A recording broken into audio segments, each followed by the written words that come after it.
وزیر دفاع نے وزیر اعلیٰ خیبر پختونخوا کے دوسرے صوبوں کے دوروں کو رنگ بازی قرار دے دیا. کہا وزیر اعلیٰ اپنے صوبے میں دہشت گردی کے خلفشار کو ختم کرنے پر کام کریں.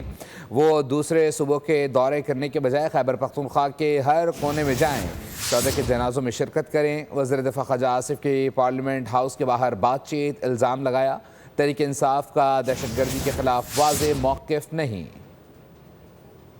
تاکہ کسی بھی سیاسی ورکر کو اپنی کانسٹیچوئنسی جو اس کا صوبہ ہو وہ چھوڑ کے دوسرے صوبوں میں جا کے رنگ بازی کرنے سے کوئی شہیدوں کے ساتھ یکجہتی جو ہے اس کا اظہار نہیں ہوتا, اور دہشت گردی کے خلاف جو ہے آپ سینہ سپر نہیں ہوتے. جو اس وقت خلفشار ہے خصوصاً دہشت گردی کے حوالے سے کے پی میں, بجائے دوسرے صوبوں کے دورہ کرنے کے لیے وہ اپنے صوبے کے اگر ہر کونے میں جائیں, خصوصاً ان جگہوں پہ جہاں پہ دہشت گردی جو ہے وہ زیادہ ہے, تاکہ لوگوں کو احساس ہوئے کہ ہماری کوئی لیڈرشپ ہے, ہمارا کوئی وزیر اعلیٰ ہے. جہاں پہ شہداء ہوتے ہیں ان کے جنازے جا کے پڑھیں, اگر جنازہ نہیں پڑھتے تو کم از کم ان کا جا کے کو پرسہ دیں, کوئی وہاں پہ فاتحہ کہیں, لوگوں کو پتہ لگے کہ یہ شہداء کے ساتھ جو ہے یکجہتی کر رہے ہیں. لیڈرشپ جو ہے پی ٹی آئی کی, تمام لیڈرشپ جو ہے پختونخوا کی, دہشت گردی کے خلاف کوئی واضح جو ہے سٹینڈ نہیں ہے.